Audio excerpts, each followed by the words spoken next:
Yep.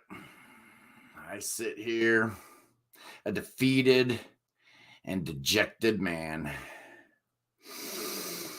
The absolute worst possible outcome was the outcome that I got Monday. Supposed to get my phone back after 28 days in recovery. And I'm on the phone for over 4 hours Monday, the end of which my rep said that they would be sending me an email yesterday at around 4:30, which they in fact did. And the upshot is that November 14th, 2022 is the date they're telling me that I get my phone back. That's unacceptable. That will have meant 56 days without a phone. 56 days in Apple jail. I did nothing wrong. I still don't understand. I keep asking people, I've talked to over like 12 different advisors, spent over 12, maybe 14 hours on the phone trying to figure this thing out. It's not working for whatever reason. I really don't know what to do. I have no idea. I really don't. Yeah. Nickname, it's the punk background. It's that kind of day for me. I'm feeling really angry and really assertive. And I want to break things. You ever have those days where you just want to, everything around me is in danger. It's in peril. I want to smash every single thing in this room. I want to take the vinyl and just break them over my knee. I want to burn Apple headquarters to the ground. I want to hang Tim Cook in effigy. None of those things are going to help me, though. None of those things are going to help me. So, like Lestat on Interview with a Vampire, I'm reduced to eating rats. The only thing I've got available here is this god-awful Dell computer from like 2008. Working on Windows 7 or something with a 360p webcam on board. It's the only thing I've got. I don't have another camera. I don't have a phone. I could use my wife's phone, but I'm not going to imperil her phone. It's the only working phone we have now, so I'm not going to be switching IDs and passwords and stuff. That's what got me in this fix in the first place. So the only thing I've got is this god awful desktop webcam computer. And, my wife's like, I wish we had a little extra money. We'd just buy a new computer, one that could actually maybe handle some video auditing software. And I'm like, it's 28 days. I'm not going to spend our last $1,000 that we've got in the bank trying to keep the Prog Corner up and relevant. It doesn't make sense. We don't even have insurance. We have no health insurance. We have no dental insurance. We have no insurance at all. So I'd like to keep a couple dollars in the bank just in case. I'm not getting any younger here. So disco demolition, blow something up. That's exactly what I need to do. Disco still sucks. Yes, so the upshot is that this is the final live stream. I don't think I'll be doing any more of these. I had a plan when the phone first got into recovery to try to fill the gaps for 28 days, try to do a few things. And, in the month that I've not had my phone, I've only had one video that actually had any good numbers. That was my Italian prog video. And that was going to get good numbers either way, because I'd been talking about it and planning on doing it for over a year. But every other video I have shot via this format is being ignored by the YouTube algorithm. The numbers are terrible. And that just puts us channel into a death spiral where the last video sucked. So we're not going to recommend this video. So the numbers are even worse. And then they recommend you even less. And now you're just into the death spiral. And that's where we're at right now with this channel. I've got two options, basically. I can either keep doing what I'm doing with these god-awful live streams that I don't enjoy doing, or I could just shut it down for a month. And I'm really thinking it's going to be the latter. I do these live streams. I beg people to come up on the screen with me, and I'm up here all alone talking to 10 people. And it's demoralizing. It's not what I had envisioned for this channel at all. I have no ulterior motives here today. I have no other subject that I want to talk about today. I'm just going on here and, letting you guys know what's going on. So, like I said, I had a plan to cover 28 days worth of content during my phone's incarceration, but I have no idea what to do with another 28 days to keep the channel going. No idea at all. I'm thinking next week I might bust out a couple of album reviews. I can do those. I don't really need any editing software for that. But aside from that, I have no idea. I have no idea what to do. So my instinct is to just shut it down. And I think that's what we're going to end up doing. So I love you guys. This is a really sad day for me. I don't have any other recourse, and I don't have any resources, monetary or otherwise, to get me out of the pickle that I'm in right here. And it's terrible. So I've got a little backlog of album reviews, so I'll do some of those next week. And then I guess the next couple weeks is just going to be radio silence, I guess. I don't know. I just don't know what to do. The whole idea of starting a YouTube channel was to have some enjoyment and have some fun with it.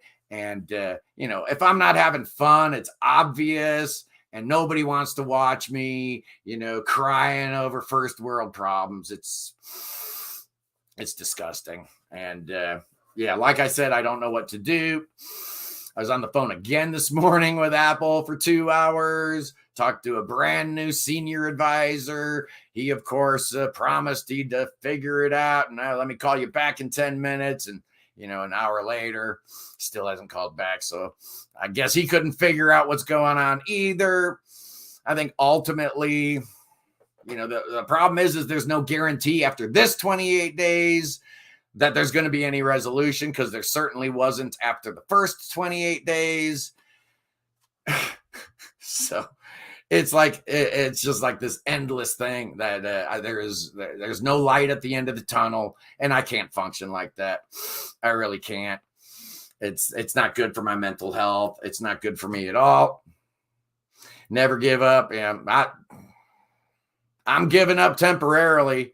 Once I actually have a phone or a camera or something I can actually shoot videos with, I'll be back. But the Prog Corner, as we have known it for the last 8, 9, 10 months, however long I've been doing this, is done, at least temporarily. I really hope by the end of the year I can figure something out. But this isn't working for me. I hate the video quality. I don't even like looking at these videos, because usually I'll shoot a video and I'll go back and analyze it, and try to figure out what I did right, what I did wrong, what I could do better, how I can make it more upbeat or entertaining or whatever. I can't be upbeat, nor can I be entertaining. There's no possible way right now. YouTube's hating my channel now. They're not recommending it like they used to. And why would they? If I were YouTube, I wouldn't be recommending these crap videos I've been shooting these last 4 weeks. There's no way. There's absolutely no way.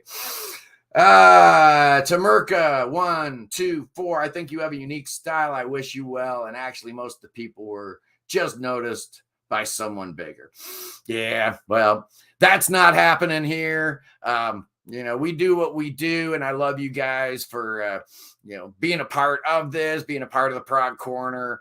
I've got some big hopes and dreams for this channel, and that's why it's just so heartbreaking and so frustrating, because I can't do anything. It's like treading water, and treading water is not where I'm at. I've always believed that there's two escalators in the mall. There's one that goes up and there's one that goes down. Clearly, we are on the downswing, and that's no fun at all. I don't want to be on a sinking ship,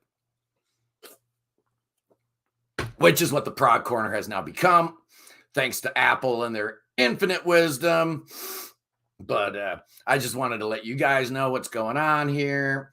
There's nothing good going on here. That's what I can tell you right now. You're looking at a defeated man.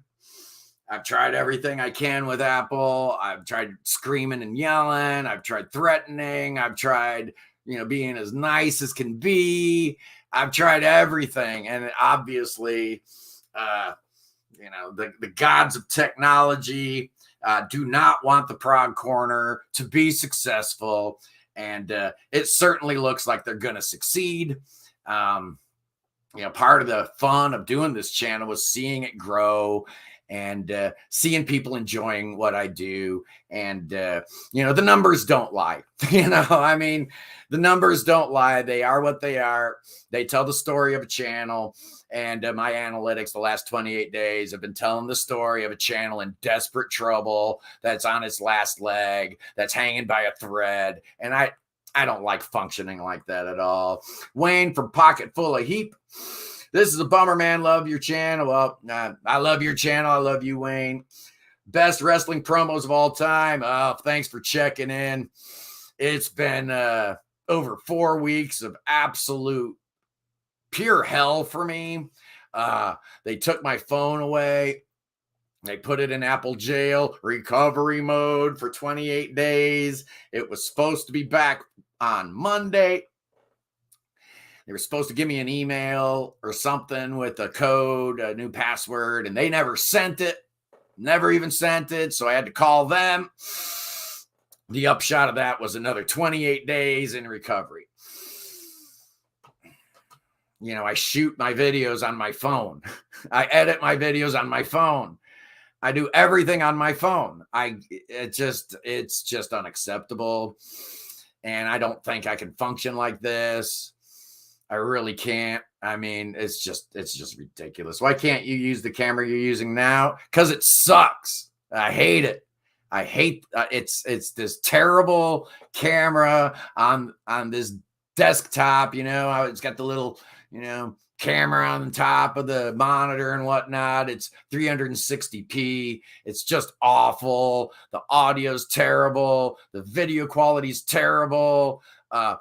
Everybody is filming in 4K. I'm filming in 360p.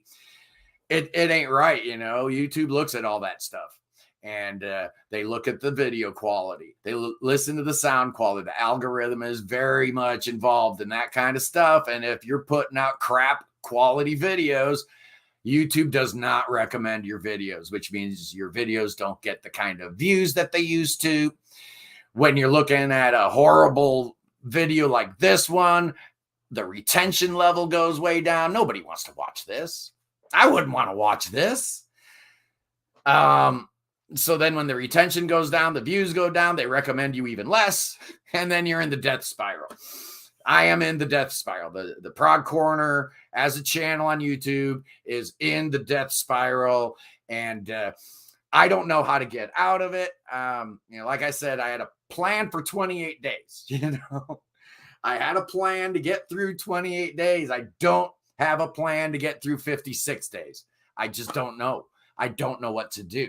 None of the episodes I want to do, I can do without some kind of video editing.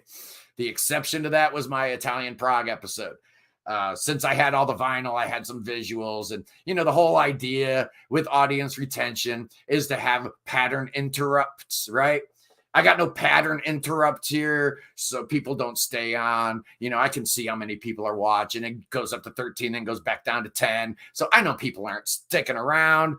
They're tuning in. They see there's a webcam, there's some kind of live stream going on. So they check in and they come on for a minute or two, but then they're gone. And YouTube sees all that. They analyze all of that and they realize, well, this is a channel for chumps. Nobody's watching these videos. We're not going to recommend them. And then you're doing all this work on videos that no one's watching. And that is certainly not what I want to do with my time. The Best Wrestling Promo says you should consider moving to Mixcloud. It's a podcast platform that allows you to play entire songs because they pay out basic publishing to the companies. You could do your reviews and play songs with no need for video. Yeah, Mixcloud. I'll look into it. I don't know anything about it. Samusaran 311. I don't know. I've been having fun with these live streams still in the meantime, but I totally get what you mean. It's a real bummer. It is a real bummer. It just sucks. Can you not record with that cam and use Power Director to edit?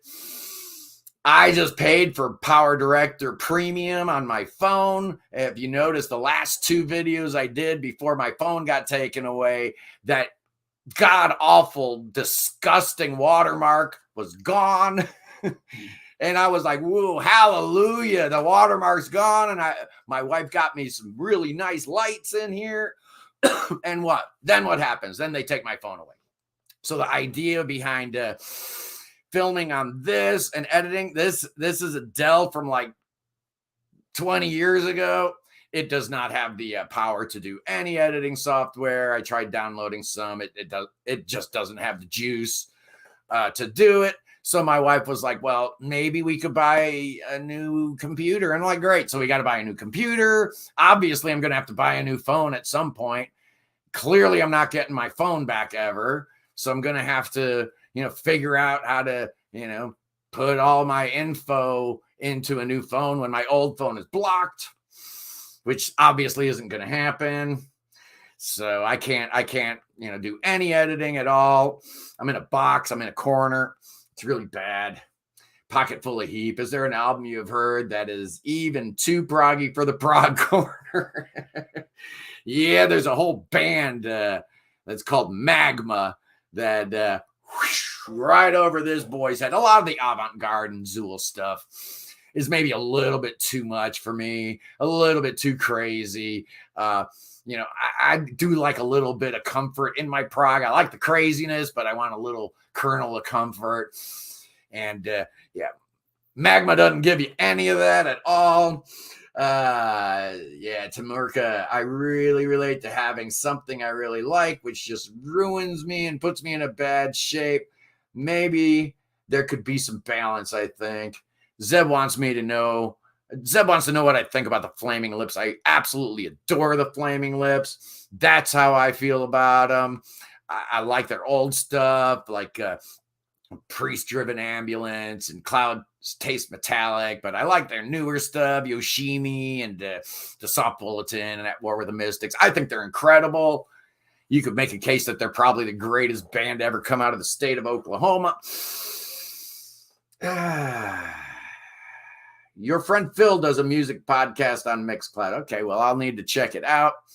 I'll see what I can do. It's not likely.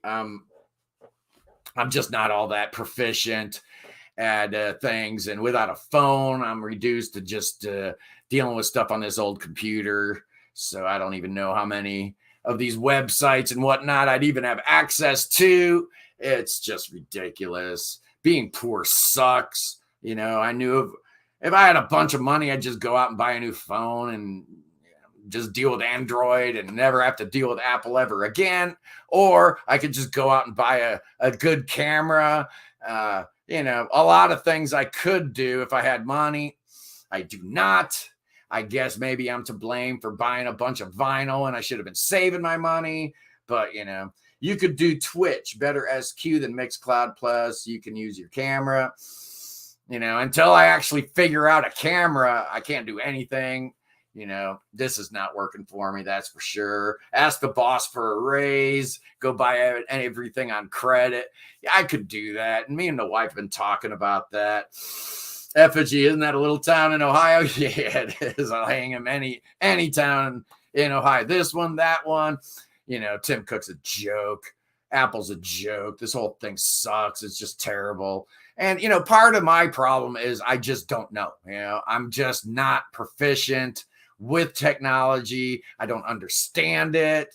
It was a miracle that I was able to actually get a YouTube channel up and running. So anytime we've got anything that, any glitch that sidetracks me, it's actually a really big deal because I'm not the kind of guy to be figuring out workarounds. I can barely tie my own shoes, Oh man, ask the boss for anything. Well, yeah, don't don't go there because my boss is also my mother-in-law. So she's a good lady, but I work for a small mom and pop shop, the county classifieds.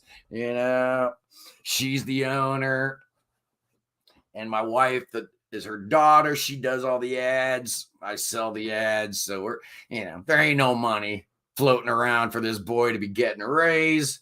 I think deep analysis of just one album or one song is quite popular.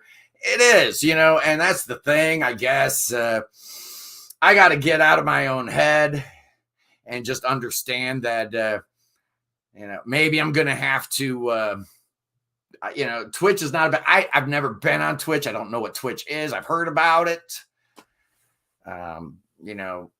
It took me a year to figure out YouTube. I really don't need another platform to figure out. My brain just isn't smart enough.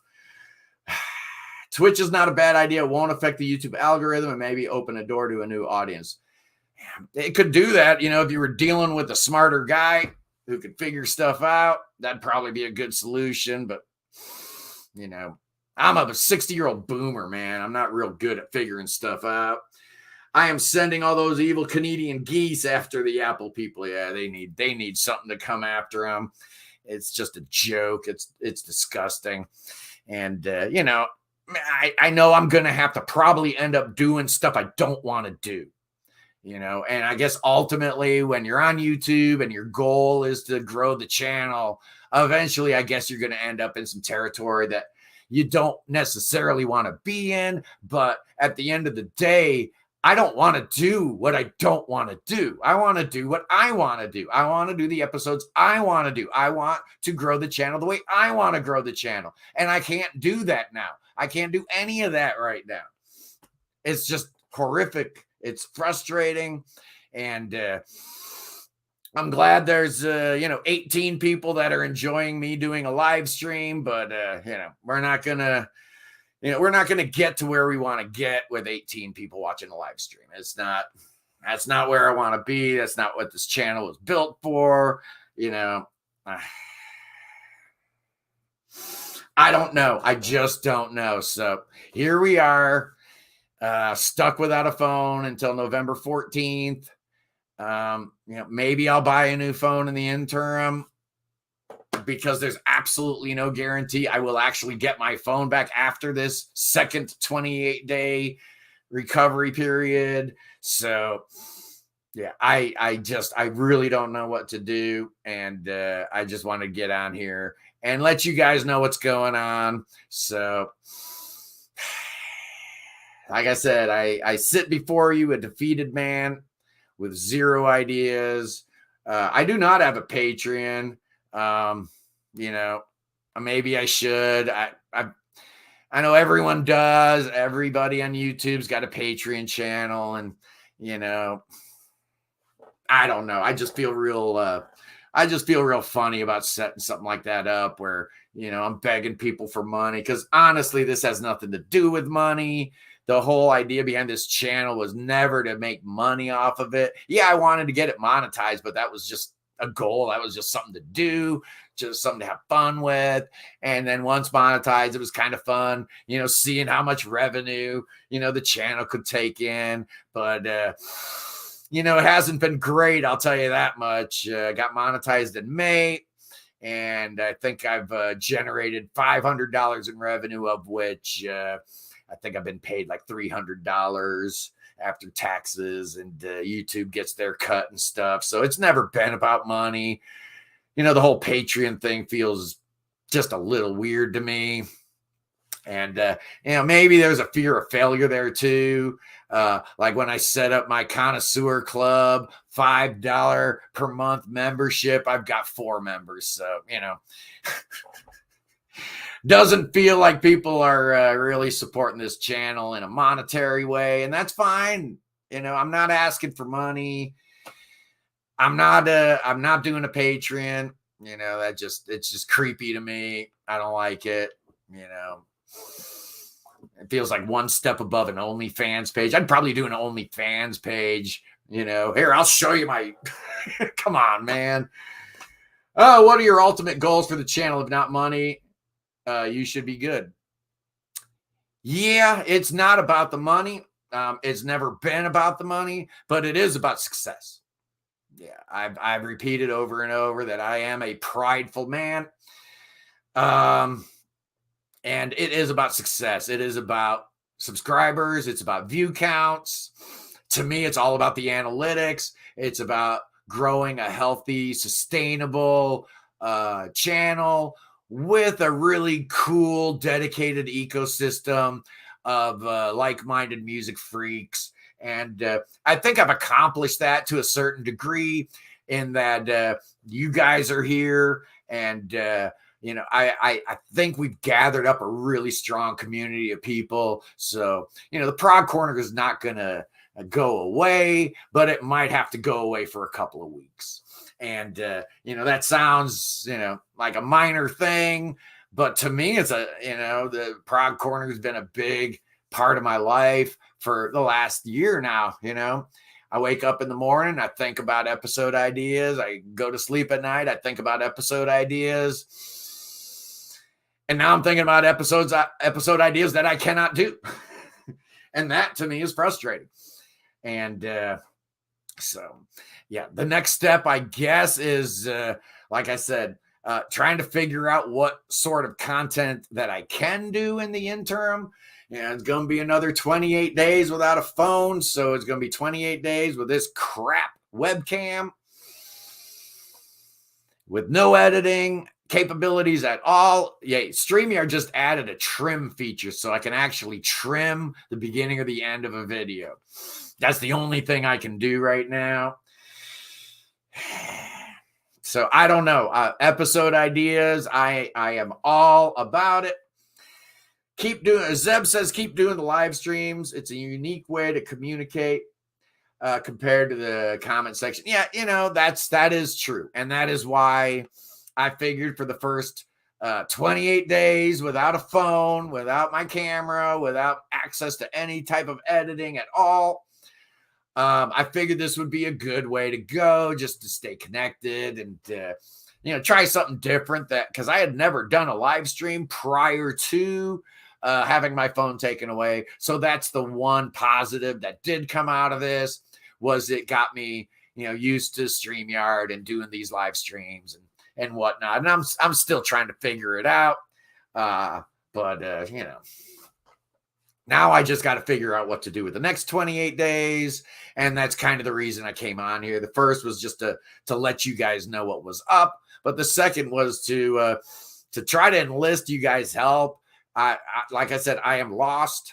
I'm completely devoid of direction. I'm a rudderless ship here. I got no ideas at all. I got a whole book full of episode ideas. Not one of them I can do. Not one of them I can do to my satisfaction. So yeah, I'm looking for new stuff to do. Samu Sarin 311 says, I agree. Even just the short live stream, it's fun to join and nerd out. So maybe that's what I'll do is do some album reviews and maybe have a live stream once a week and commiserate and cry and moan and complain for an hour or two. And it's just not who I am. That's the problem here. The problem with doing this is it just turns into me just crying and whining. And that's not a whole lot of fun. I mean, I wouldn't watch these live streams. I'll tell you that much right now. Okay, more info on Twitch is not really good for gaining audience. 99% of people watch just the top 100 streamers, and it doesn't really have recommendations like on YouTube, but it is just more comfortable. Zeb says Twitch may have better sound quality if you want to show music and play the music without copyright problems. Obviously, if I was a guy worried about copyright strikes, maybe I would look into Twitch. I don't play music on this channel. I'm not going to play music on this channel. Again, that's too much editing. That's too much thinking. I can't do that stuff. It's hard enough for me to just put a picture of an album cover on the screen, man. Now you're asking me to, I can't do that. That's way over my head, way beyond my capabilities, way over my pay structure. That's for sure. But, I do not play live music on this channel for a reason, because I did not want to get in trouble with YouTube's algorithm, with the YouTube copyright, protocols and whatnot. So I don't do it. I'm not going to do it. I know people have told me time and time again, you should play music on your channel. I'm not going to play music on my channel. If you want to listen to music, go to Zeb's channel. He's got a whole library of amazing stuff you can listen to. There's other people playing music. That's not what I do here. I'm not a DJ here. That's not what I want to be. That's not what I want to do. Don't gotta cry, LOL. You can think of discussion ideas for the live stream. Some streamers do that. Fun conversational elements in the live stream. Well, obviously, you are correct. So, the great Naomi's here. I'm going to send you a link, Naomi. I'm going to stay on a little longer today. Maybe, just maybe, I can get somebody up on here to commiserate with me, but that's all right. Yeah, I'm eating apple pie today in honor of my most favorite, my absolute most favorite company in the whole wide world is the Apple company. I love them so much. They've been taking such great care of me these past 30 days now. 30 days now without a phone. The phone that I shoot all my videos on, the phone that I edit all my videos on, the phone that I do all my work on, the phone that I communicate with my customers on, the phone that it's just crazy. It's just insane. Yeah, list of some of my favorite punk albums. Well, yeah, today, obviously, I got the punk background on because I'm feeling all kinds of ways today. I'm not happy. I'm angry, really upset, but more than sad, more than angry, I just feel defeated. I just feel like they've beaten me down. I've been at war with them for 30 days now, and they dangle. Oh yeah, it's gonna be fine. It's gonna be fine. No, we'll take care of this. Oh, it won't be 28 days. No way. You're not this time. You just went through 28 days. There's no way. Another 28 days. November 14th is the day I'm supposed to get my phone out of Apple jail, but I don't believe them because that was what they told me was going to happen this past Monday, and they lied. I didn't get my phone back. I didn't get a password. I didn't get anything. I didn't get any message at all. I had to call them Monday. I'm like, I got an email here saying that 11:13 a.m. They even went to the second on this email. You will be getting notification on October 17th at 11:13 and 10 seconds a.m. Didn't get anything. Didn't get an email. Didn't get a text. Got nothing at all. So I had to call them Monday. And they put my phone back in recovery for all my efforts and all the aggravation. And as their way of saying, I'm sorry, they gave me a year of Apple TV. I don't care about Apple TV. I don't want Apple TV. If I wanted that god-awful streaming service, I would have bought it already. There is not one show on there I want to see. I don't care about Jennifer Aniston. I don't want to see her crappy show. I don't want to watch any of those crap shows because honestly, if I was interested in getting Apple TV, I would have bought it already. I mean, I've got, Prime Video, I've got Hulu, I've got Netflix. I would have gotten Amazon TV already, but I don't want it. It sucks. It's terrible, and everything about Apple's terrible. But I am so stuck right now. We're on a contract. So, hey, Kevin Early's here. Well, I'm glad somebody's enjoying, what we're doing here, because I sure haven't been these last 30 days. It's been terrible, just been awful. Hey, oh yeah, I need a little bit of help here. That is for sure. Yeah, how do you like these apples? Hello. Everybody, if you don't know, everybody here knows. They know who they do. We share a lot of the same audience. We most certainly do, as well we should. So, ladies and gentlemen, the great Naomi from 365 Days of Prog is here to help commiserate with me today. Oh, and Wayne's coming on board. Hey, can I put Wayne up too, Naomi? Yeah, put up Wayne. Let's put Wayne up too, man. Let's have a party. Yeah. A stream party. Yeah. We're going to have a big commiseration party here today. Wayne, thank you, sir. The other day, somebody asked me about you, and they asked me a question I could not answer. They where's that Wayne from? And I'm like, you know what? I have no idea where you're out of, man. Oh, that's interesting. Camrose, Alberta, Canada. Alberta. Okay. Because I had heard you say that town name before, but I was like, I'm not Canadian. I Cameras. I was thinking, is that like Cameroon? Is he in Africa or something? No. No, nothing that fun. Pretty much the only thing we're known for up here is a big country music festival. That's it. Oh, nice. I'm sure you go every year too. Oh, hell no. Yeah, we're having a Prog party. Absolutely. But yeah, thanks for coming on board, Wayne. Naomi, this has just been crazy. Have you ever heard anything like this before? No, I'm not on par with the scoop. I have no idea what's going on, honestly. I always miss the first half an hour of these streams. Well, you have a phone, right? You have a cell phone, right? Yeah. I don't. I don't. Not anymore. Oh. And I mean, I could run and get me like an Android or something, but I'd kind of like to have all my contacts and all my apps and stuff like that, Makes sense. So there's nothing I can do. I'm stuck for another 28 days unless I get a phone that has nothing in it that I need or want and starting from ground zero. But it's beginning to sound like that's exactly what's going to happen. I wish I would have known this was going to be the case 30 days ago. I would have gone out and bought a new phone and, started putting my apps and stuff in there, my contacts. I just wonder how much business I've lost, because I use that phone for business. How many customers have tried to call me in the last 30 days? They don't care. Apple does not care, man. They couldn't care less about me. Okay, the thing is, I don't think I'm following this up, but you were locked out of your phone. Yeah. Why can you not just, why do Apple just not say, oh, it's actually you? Okay, fine, have your phone back. Why is it so here's a password. Here's a password. That's all they need to do.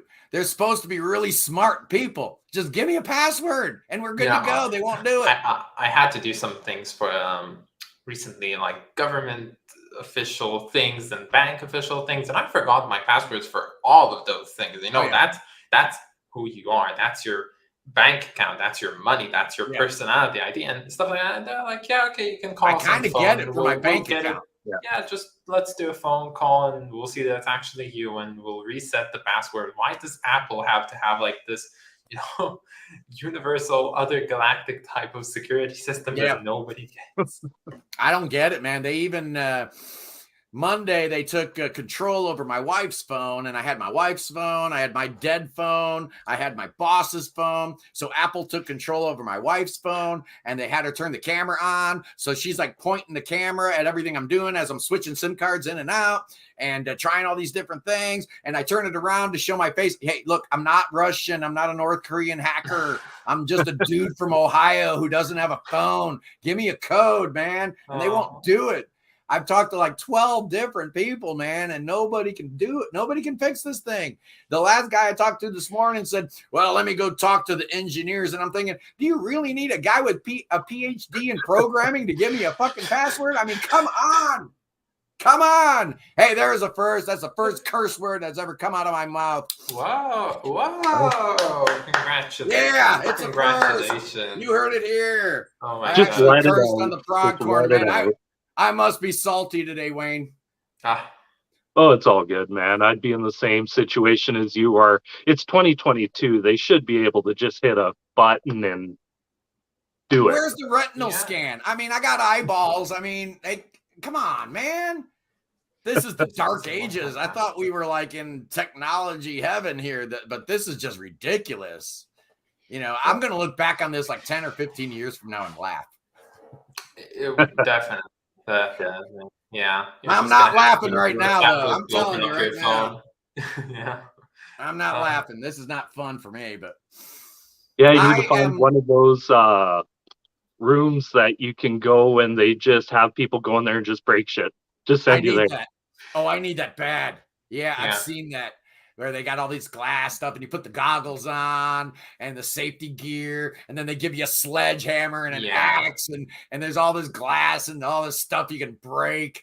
That's awesome. Just imagining blasting Sledgehammer by Peter Gabriel on the speakers and doing something like that. That would be amazing. Amazing too. Yeah. Wow. Yeah, we need somebody's saying that we should hack it. Yeah, there's got to be somebody that's a good hacker that could figure this out. Yeah, I know. There's some forums that can get you know, the whole idea that there's this cabal of PhDs up there at Apple HQ working to get my phone going is just ridiculous.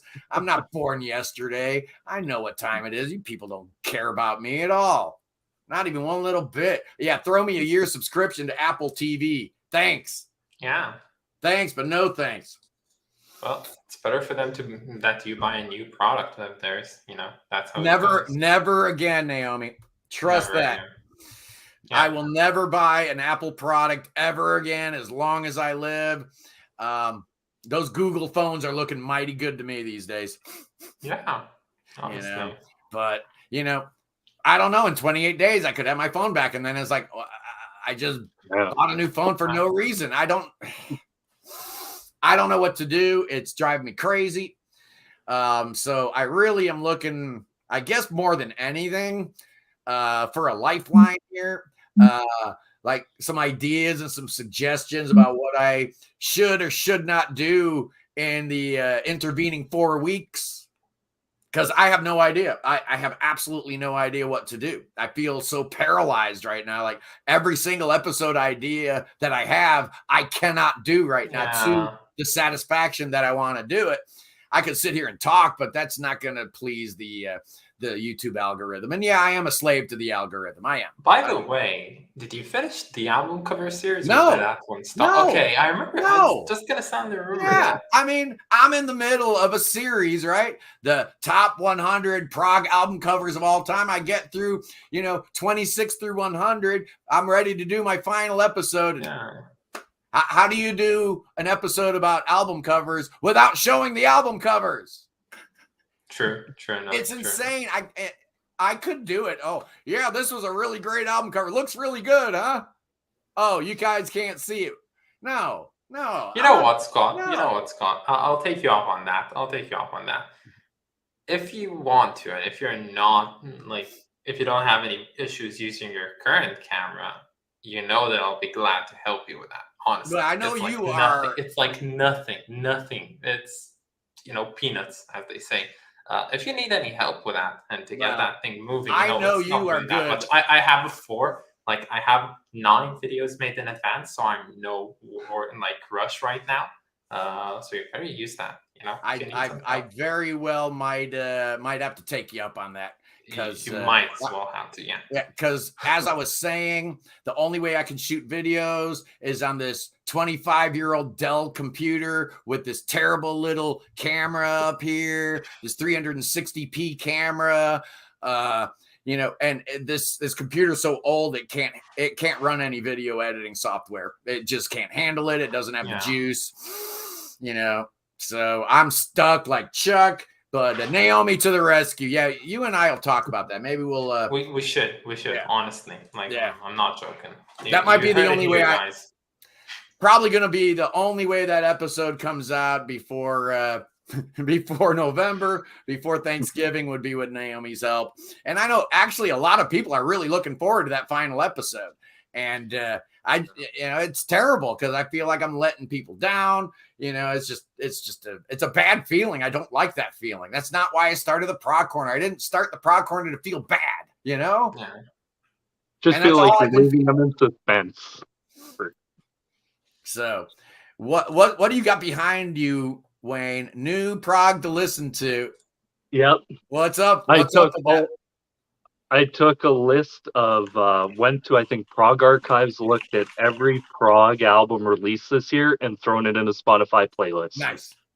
Great. Nice. So far it's at about I think last check about 150 hours of prog to listen to. So sweet. Yeah, that's good.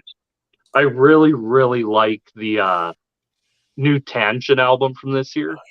Oh yeah. Songs from the Hard Shoulder. Awesome record. Really, really good. That and what's the other one? The Evership one you talked about last week. I listened to it. That's amazing. I'm a fan, yeah. So I'm really biased. I probably shouldn't even talk about them ever again. Yeah. Isn't that like a second part? I remember seeing like I think it's Act 2. Yeah, Act 1 was last year. Well, what type of prog is it? I've like only seen a bit of it. What do you say, Wayne? Kind of a cross between Styx, Starcastle, and Saga? Yeah, I think that'd be maybe pretty fair. Okay. That'd probably be it. But I love them. And on top of that is almost like a classic rock feel. So they're not like the uber proggiest band you'll ever hear.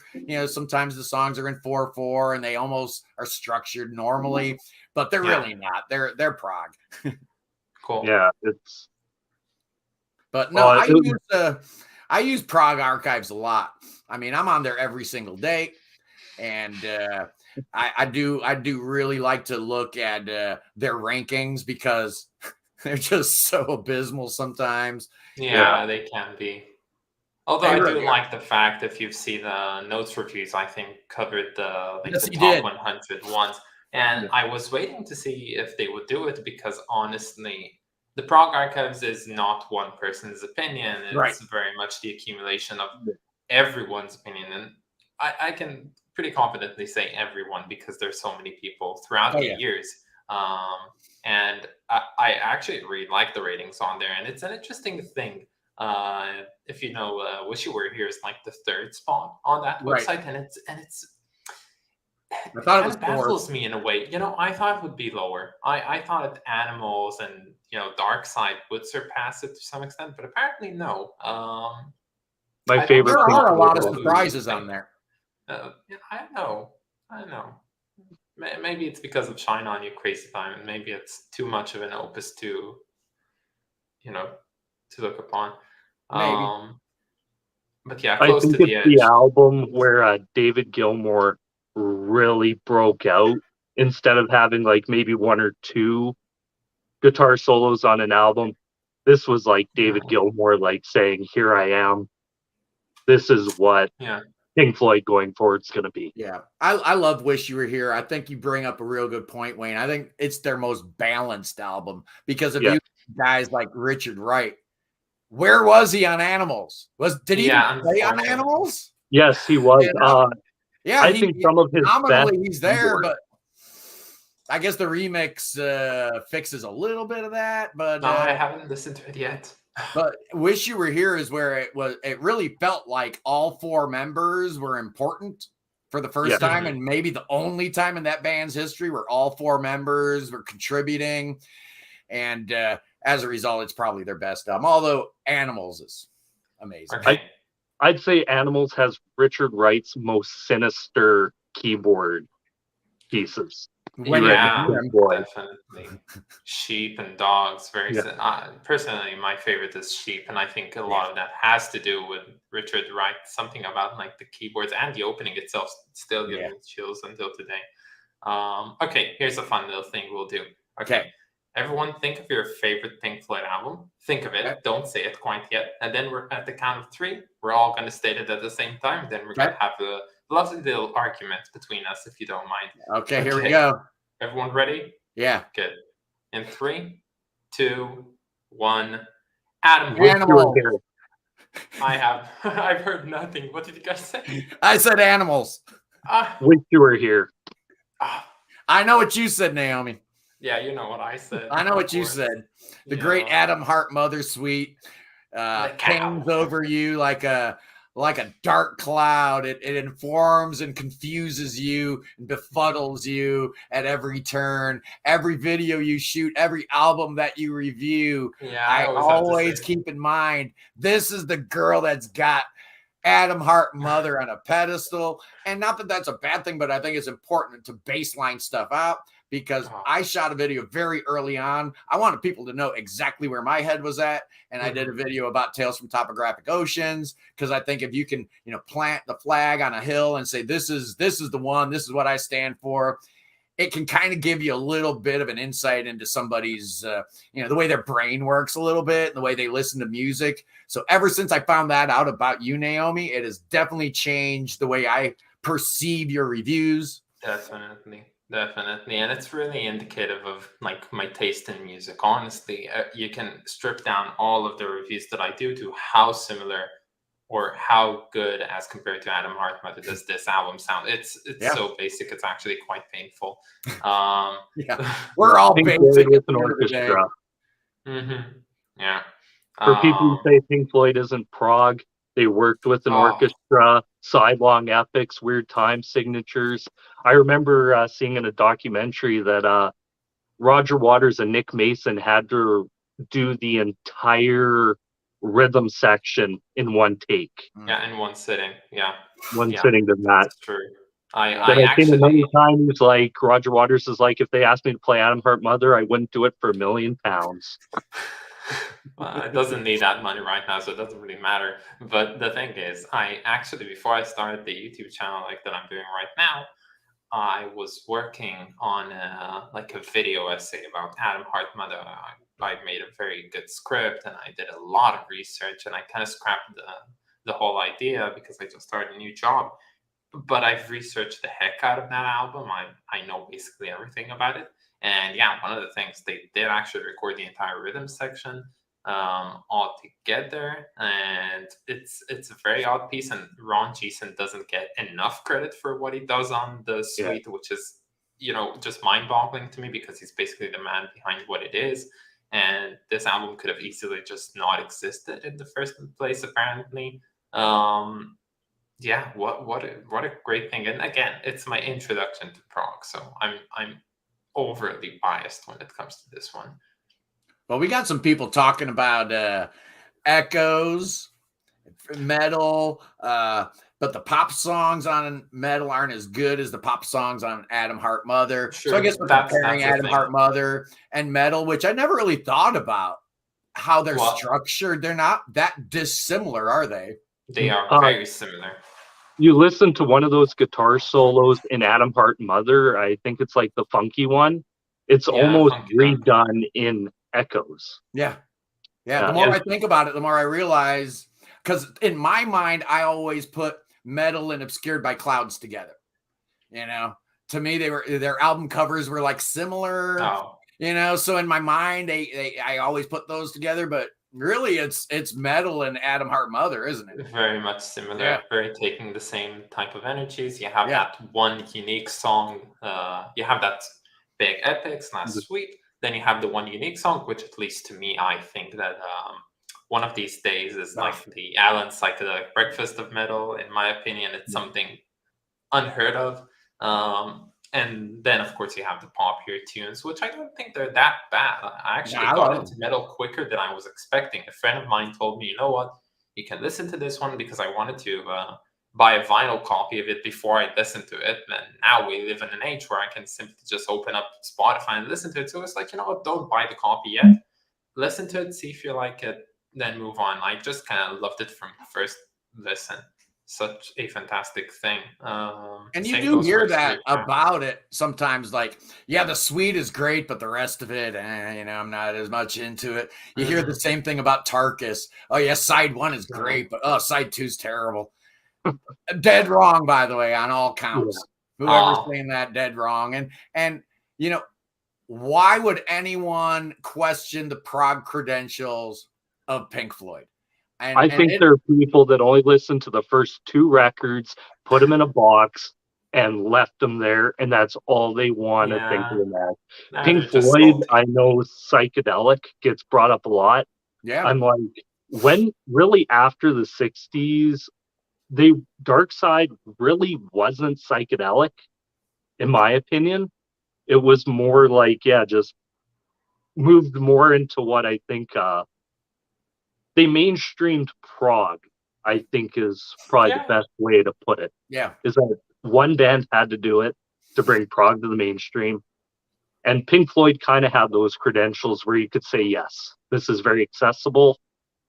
But yeah, even before Dark Side Moon, I'm like, there isn't any psychedelia really, or even what they quote unquote say space rock on any of those records. Yeah. Like they just completely mold. Yeah, well, and then again, Dark Side kind of resides in its own universe.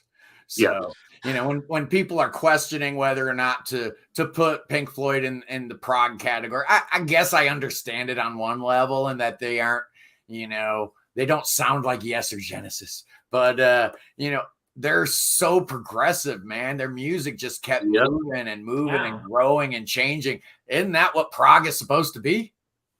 Yeah. That's what I thought. So honestly, I don't know. And like after reviewing so many albums this year, there's so many things that are so not progressive but are still considered progressive. I don't know if any of you know A Storm Is Coming by Bjorn Rees. I think it's like Norwegian or stuff like that. That's a great record. I know personally I didn't like it, but I can kind of get it, but I don't think that's prog. I actually like that record. But I agree with you. It didn't sound very prog to me. No, I didn't hear much prog. But then again, that's the case with a lot of European prog, especially in the UK. There's a lot of acts like Lonely Robot and Mute Gods and acts like that they call themselves prog, but I don't hear a whole lot of prog in most of that kind of music, to be honest with you. Yeah. But, one part of Pink Floyd I don't think ever gets brought up a lot is a lot of people mention how bluesy they are. They forget how actually jazzy a lot of those especially early Pink Floyd, like Rick Wright has said he was a jazz guy, and very much so. Yeah. But also their soundtrack albums, I have to say, I think they're some of the most underrated stuff they did, because I'm listening to them and I'm like, you can tell they're kind of transition. Yeah. Oh, definitely. More. Well, especially more seem to get, it doesn't have a lot of focus to it. Whereas I'm actually a big fan of Obscured by Clouds. Love that record. I think that's their most underrated record by far. No one ever talks about it. Obviously sitting there between Metal and Dark Side. It's, in a bad spot in their discography, but I actually really like that record a lot. It's a great one. I think so. Really good. Some of David Gilmour's best vocal harmonies and some of his best guitar work. I love the sound. I love the feel. They were in a real good place right there. And it's almost like they knew what was fixing to come. It's almost like deep in their psyche, they knew that something really special and magical was right around the corner. So let's just do some songs, And that's what Obscured was to me. Yeah. Here's a hot take. Let's dive right into this. I don't think that Close to the Edge is a perfect album. I'd give it a 9 if I did a review of it. Interesting Take. Well, I am of an opinion that it's their third best album. So I don't think any album's perfect. Nothing's perfect. To me, the records I really, really like are the ones that have those imperfections that I know half the people listening to are covering their ears and running for the door. That's the stuff I like. That's why I always prefer Tales over Close to the Edge, because you get more warts, you get more pimples, you get more of those imperfections. And that's what I really, really enjoy about it. Perfect albums, though. Yeah, Close to the Edge is pretty close to perfect. I mean, the only thing that I would probably maybe subtract 1/10 of a point for is I'm not a big fan of that middle section with the Steve Howe vocals and in her white lace. It's all right. I get up, I get down. No. I'm just ready for the Rick Wakeman keyboard solo, man. I don't want to hear that. No, so I'm not a fan of Siberian Carthy. That's my issue. Okay. Wow. Don't tell the boys that they opened with that song for years and years and years. So, but I know I'm pretty new to the Yes camp, but my top 3 of what I've heard so far is Fragile. I love that record. Yeah. Relayer is number 2, and then what's that album? Going for the One is number 2. Cool. That's an amazing record. Those are all great. Those are all great records. Yeah, Zeb's talking about John Anderson in the comments. He's talking about that new band that John's got. He went on tour with the Paul Green School of Rock with the little kids all year, but apparently he's ready for a new tour with the Band Geeks. And I don't know if you've ever caught any of their videos on YouTube, but man, they do Yes justice. They've covered Close to the Edge. You have an amazing cover of Close to the Edge. Oh man, they do Yes better than Yes. Okay. Honestly. And John Anderson is touring with them. Wow. That's going to be they do have a really good vocalist, so it's interesting to see. So you're going to be looking at these great backing harmonies. Their drummer is sick. Their guitar player can play anything.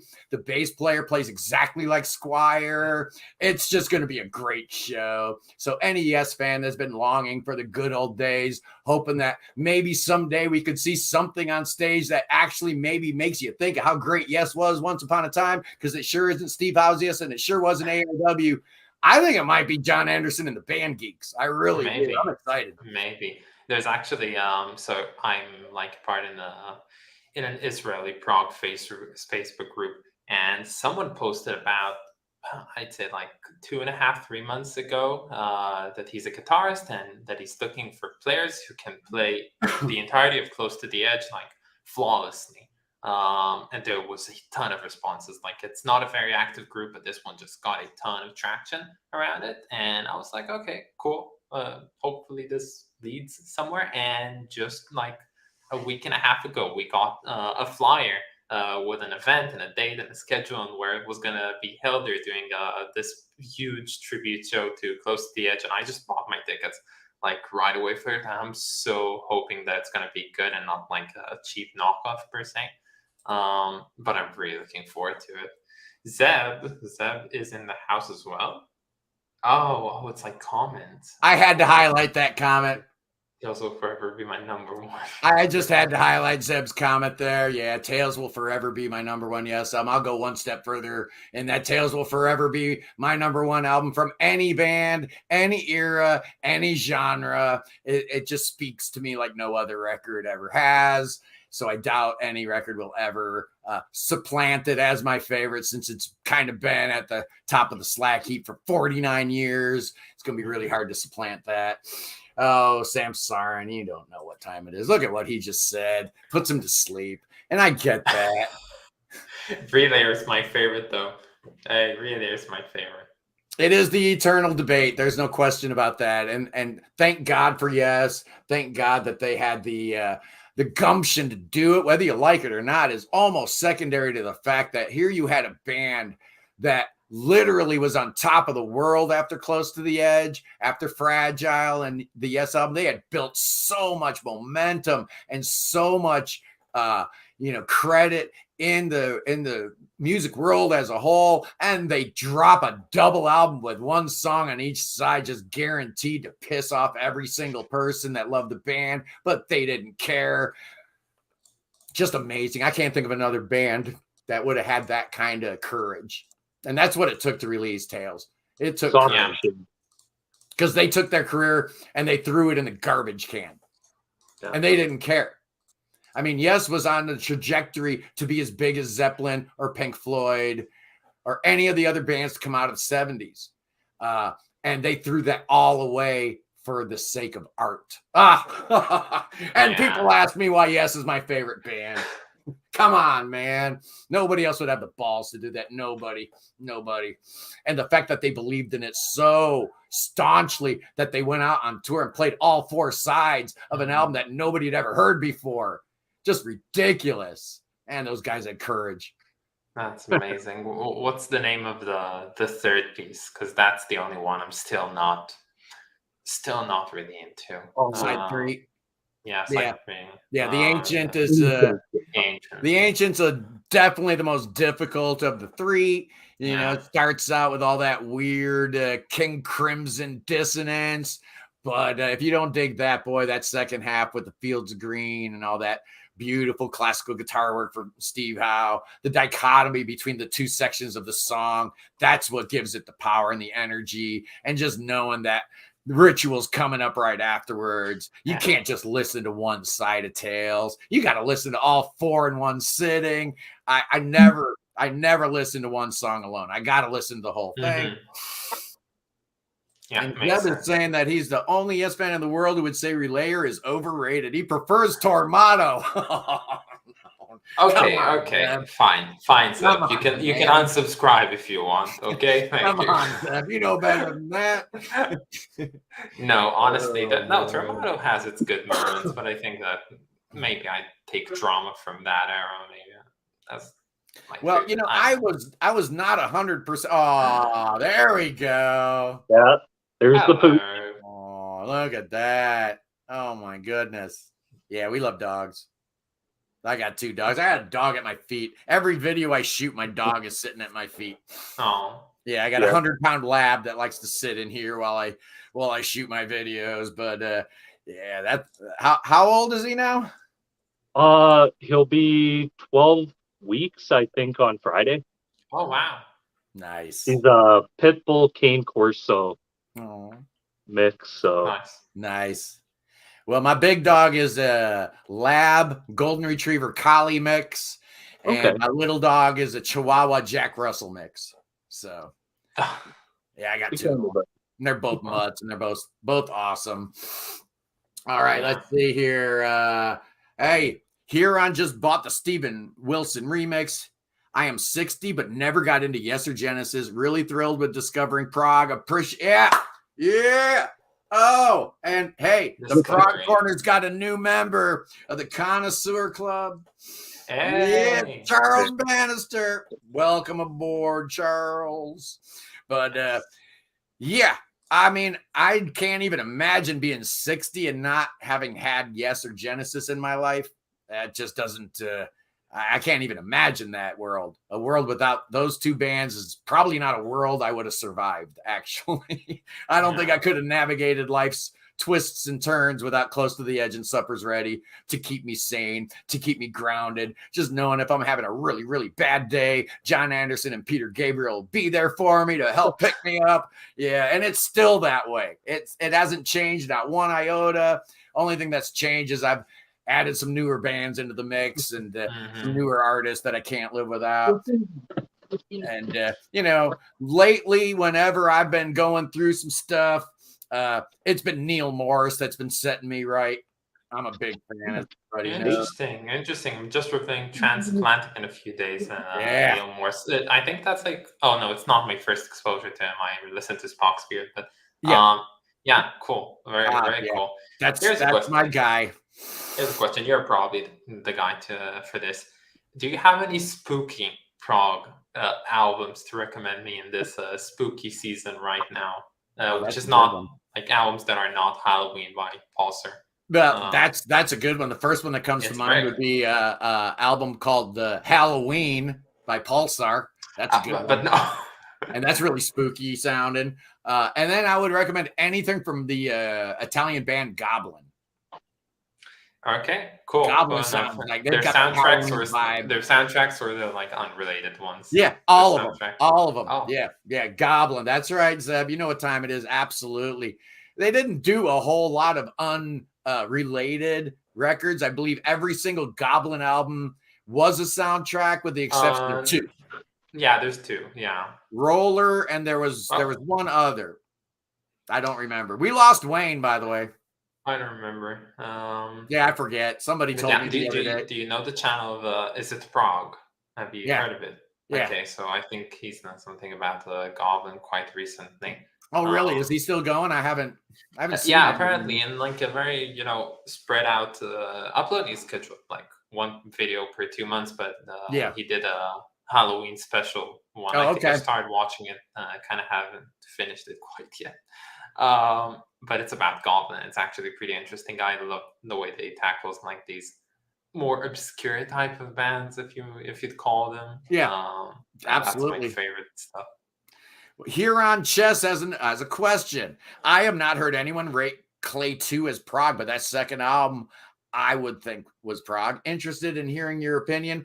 Which one I is their second? 100% agree. The first two Clay 2 albums are most definitely Prog. Absolutely, they are. Their third album had Prog elements. Stay away from the fourth and fifth albums. They're absolute garbage.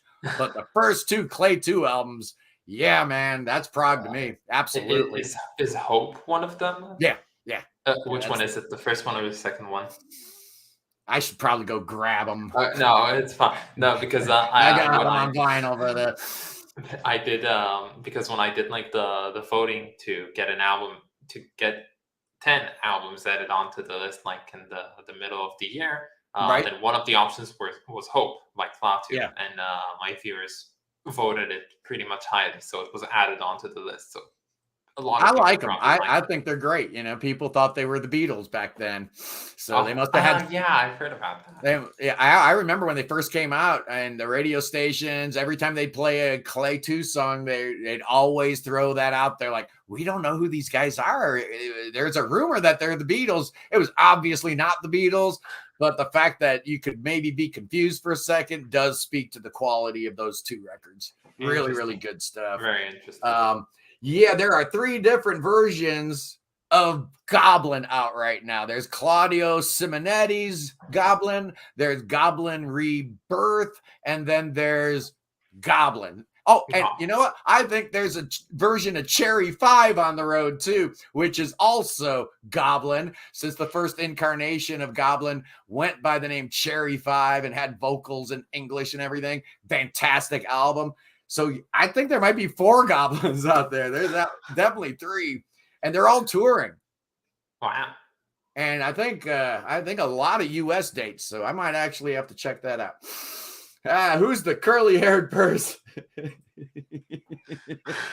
Robert, this is the great Naomi from her terrific channel, 365 Days of Prog. I will put a link to her channel in the description, and maybe I'll do the same thing for Wayne. Yeah, you know, why not? He deserves it. He's a good guy.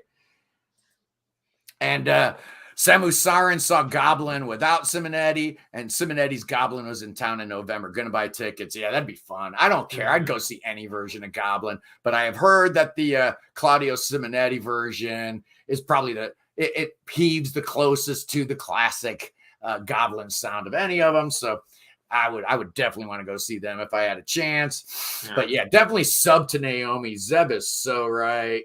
Zeb knows what time it is. Naomi's channel's awesome. And, but I was not sure when I started this live stream an hour and 13 minutes ago, exactly what the future of the Prog Corner held. I still don't know. It's a terrible situation to be in, but you know what? These are first world problems. If if I got to go dark for 3 weeks, it's not going to be the end of the world. I don't think anybody's going to miss me that much, but I'll be back no matter what, whether I put it on hiatus or not. I'm not going anywhere. I'd probably still put stuff in the community tab and stuff like that. I can't stay away. I'm pretty much addicted to YouTube now. And I was, even before I started the YouTube channel, I was addicted to like the Daily Doug and Sea of Tranquility and that fool Nathan on Shuffle and that other Fool Notes reviews. And, I was watching all these idiots. And so I've been addicted for a while. And So I know I'm not just going to be able to go away into the quiet night like I'm threatening to. That's just a spoiled brat who's lashing out at the world. Oh, that's me, by the way. I'm the spoiled brat. Dola Ood says, just got here, so I may be out of context on what's being discussed. It doesn't matter. There is nothing. The topic here was I surrender or waving the white flag or whatever. So clearly there's no topic here. But what did you think of the latest Flower Kings album by Royal Decree? Well, I reviewed that when it first came out. I gave it 4.5 out of 5 stars. But honestly, I'm creeping up to 4, and I know you love the Flower Kings so much, Naomi. So I know that's like music to your ears. But I really, really, really, really like the new Flower Kings album. It's their best since Banks of Eden. It might be their best since Unfold the Future. It's that good.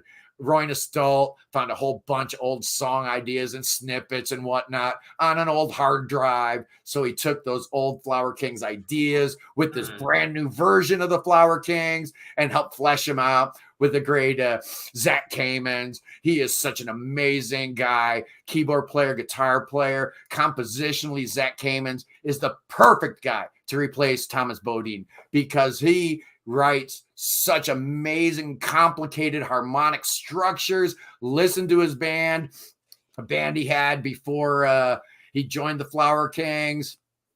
Boy, if I could remember the name of the band, that would help. An Endless Sporadic is the name of the band.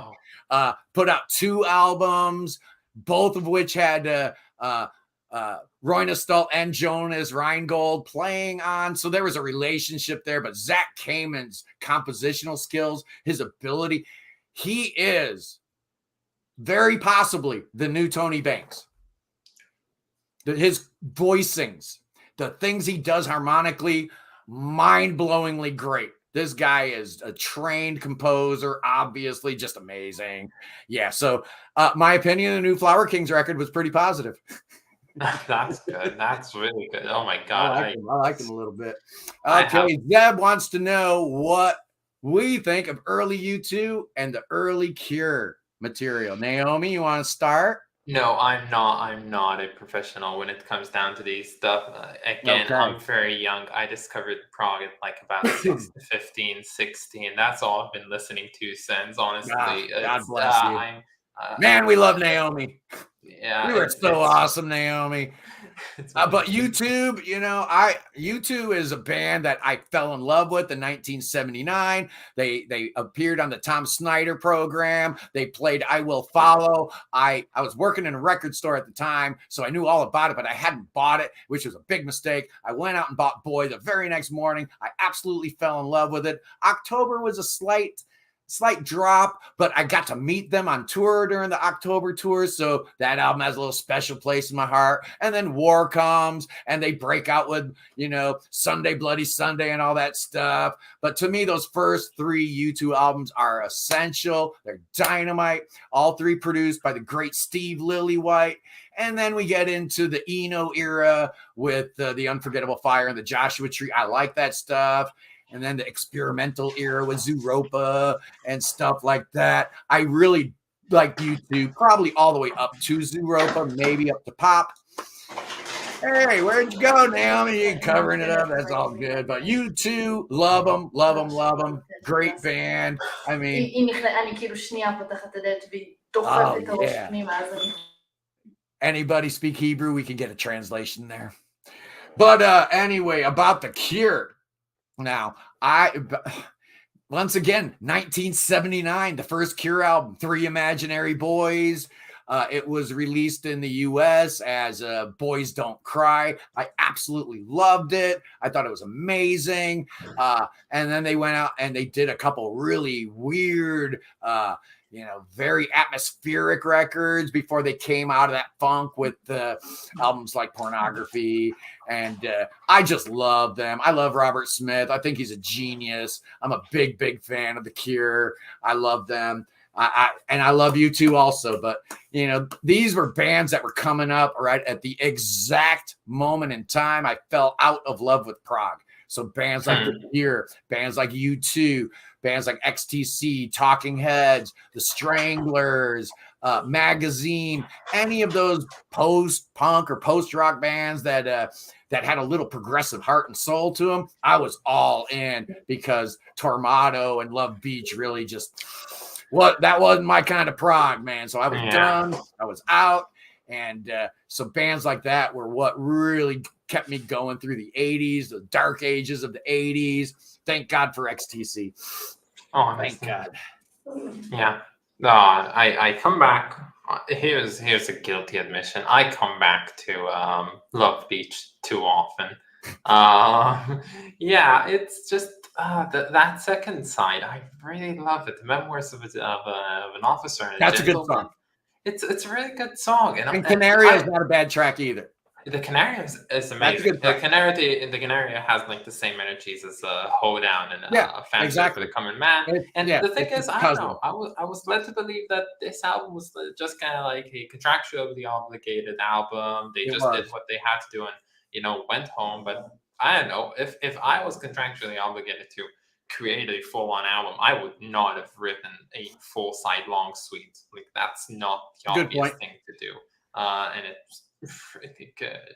Well, you also got to keep in mind that the entire time they were recording Love Beach at Compass Point Studios in Nassau in the Bahamas, Keith Emerson was coked out of his brain beyond all human capability, to the point where it was reported that at some point during the recording of Love Beach, Keith Emerson stripped down naked and got in the water and started swimming. And Greg's like, "Where are you going, Keith?" And Keith's like, "I'm swimming back to London." He was so high he thought he could do it. They had to go in the water and get him and pull him back. This is the mind state of the band whilst recording that record. Yeah. It certainly wasn't designed to be a masterpiece. And Charles Bannister talking about Mission of Burma. Any band that writes the song, "That's When I Reach for My Revolver," will be forever in my heart. I love Mission of Burma. Great, great band. Fantastic. Yeah, Disintegration, probably the Cure's best album overall. I love them. Charles Bannister knows what time it is. Yeah, and let's see here. Pocket Full of Heap is being shouted out about the UK album. Yeah, they just did. So what? Wayne left the stream, but he's still on the live chat. Is that what's going on here? Hello, Wayne. Yeah, I saw it. You just uploaded the UK thing, Wayne. It's cool. Well, I'm shoving my head in front of you. You didn't mute yourself. I know that I didn't. There's a cat meowing outside, apparently. Yeah, but we were conjecturing about what was being said there. Yeah, she was insisting that we give her food, and like the food is right here in the closet, so she had to come in and take it. Okay. Black Moon and Into the Death Seat. Yeah, those last two Emerson, Lake and Palmer albums. They were just a really sad shell of their former glory. However, I gotta grudgingly admit that I like side one of Black Moon a little bit. There's some good songs on it. I was not convinced to put them on the list. Maybe I should have, but I don't know. Yeah. There's really not much to say about those last two ELP albums. Greg Lake couldn't sing anymore. Carl Palmer was more worried about when Asia was going to come calling again. Keith Emerson had serious carpal tunnel. He could barely play. Apparently on both albums, he had no use of his right hand. So he's playing both parts with his left hand and, on different tracks and then, putting them together. That's not what we want out of Keith Emerson. And sadly enough, I guess he never got use of that right hand up to where he wanted to be, so that when he and his wife booked the Japanese tour, he was really freaking out about it, and he didn't want to disappoint his fans, and the net result of that was his untimely suicide. We miss Keith Emerson so much. If I had to name one guy, think about it, one person responsible for this beloved genre, you could come up with a lot of names, right? I mean, there's a lot of credit to go around. There isn't one guy. But if there were one guy, I would be hard-pressed not to name Keith Emerson the single most important person in the history of our genre. Yeah. If you look at his work with the Nice and how many different bands that were influenced because of the Nice, and then, even before Emerson, Lake and Palmer, Keith Emerson was one of the most important members of that little nascent prog community. But yeah, that's maybe an episode for another day. Something tells me I haven't. I will assume that our favorite Emerson, Lake and Palmer album is the same. I don't know. Okay. I think that we both like Brain Salad Surgery, although I might be wrong. Yeah, Brain Salad Surgery is the one. That's the one that gets me. But what's your favorite ELP track, like singular song? Or if I had to single out one song, being a prog guy, it's like, oh, Carnival 9 Tarkus. That's obviously the long songs get me. But if I had to pick like one song that's actually like a song, that'd be Knife Edge on the first album. Oh, wow. I love that track, man. That's got everything I love about ELP in one song. It's just a great track. And they played it live when I saw them in 1977. It was just amazing. They were so good live. When I saw them, they had the 60-piece orchestra and the 30-voice choir going. It was just incredible. And they had just released Works Volume 1, so they opened with Piano Concerto No. 1, the side 1, and everybody in the audience is like, huh? This don't sound like Lucky Man to me. It was awesome. It was great. Pissing people off since 1970. Emerson, Lake and Palmer, just amazing. Yeah, they were called a waste of talent and electricity, but they couldn't have been more wrong. Well, yeah, maybe they could have been, but I love them. Everything about ELP, the excess, the attitude, the cod pieces, the Persian rugs, the gongs, the drum sets flipping upside down, the keyboards flipping upside down, the knives being jammed between the keys of a Hammond. There's been no band that personifies the beautiful excess of prog more succinctly than the great Emerson, Lake and Palmer. And I understand there's people out there that aren't big fans of ELP. I hear from them all the time, and they're like, man, Scott, I love prog. I love Yes. I love Genesis, but I've just never been able to get into ELP. Where are the melodies? Like, what are you talking about? What do you mean, where are the melodies? Everywhere, man. Everywhere. Yeah. There's so many good things on there. Here is a question for me. How do I compare Neil Morris's solo work with Spock's Beard? Spock's Beard was really good, man, but I put Neil Morris way above Spock's Beard. It's just crazy how much more I prefer Neil Morris's solo discography and his work with the Neil Morris Band. And I like all 6 Spock's Beard albums with Neil Morris quite a bit, actually. I love them. But Neil Morris's solo discography has just been incredible. I love every single album that he's done on his own, from Testimony all the way through the new one, Innocence and Danger. I even like some of the gospel and the worship records. The singer-songwriter records are good. But man, when Neil does a prog album, he does prog like nobody else does prog. He gets it. He understands it. He and Mike Portnoy are the best prog duo ever. I can't think of 2 people that have, recorded over 25 albums and they're of like a 9 out of 10 or higher. Wow. Transatlantic, Flying Colors, Neil Morris Band, the Neil Morris solo stuff. That combination of Neil Morris and Mike Portnoy, whenever they play together, I'm there, man. I'm going to be listening. I just think it's the best prog duo ever. They can do no wrong, and I really hope that last transatlantic tour didn't poison the well and sour things too much, because there was definitely some bad blood in the transatlantic camp on that last tour. It showed up in the fact that they were making pronouncements that, oh, this is the end, we'll never do this again, and also the body language watching those videos. Seeing them, they were not enjoying each other's company there. So I'm really hoping that. Is it worse than like the members of Pink Floyd hugging it? Yeah, hopefully not. Hopefully not. From what I was able to gather from my intelligence, I'm hearing that there was a little bit of a myth between Royna Stolt and Mike Portnoy.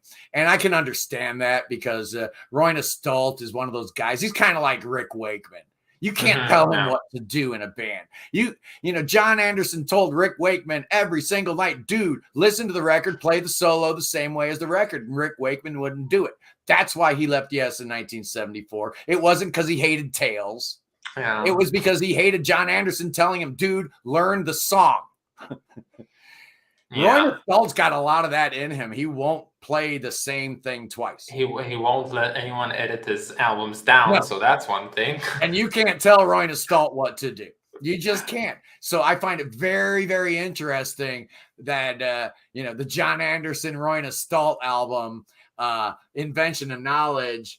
Boy, Royna put away that hat because that thing is 99.9% John and 0.1% Royna. But I still love it. It's a great record. It's cool. Speaking about the Flower Kings themselves, by the way, I have 2 more Flower Kings albums on the list. And as it seems so far, I'm not going to enjoy them too much. And I'm not you don't like subjugate me. So I decided, okay, I'm not going to spoil it all, but I think I'm live streaming tomorrow. So, we have similar viewers. So if you like this, you might want to join us tomorrow. But so I'm doing a live stream tomorrow. All right. One of the things that's going to happen on the live stream, I'm not going to elaborate too much, but we're going to substitute one of the Flower King albums for another album. And I'm specifically saying another because it's going to be something special. But if anyone watching this stream right now and wants to join tomorrow, you're going to have a say on which Flower Kings album is going to be removed and which okay. So, right. That'll be fun. That'll be fun. Just know that's coming. Okay. Nice.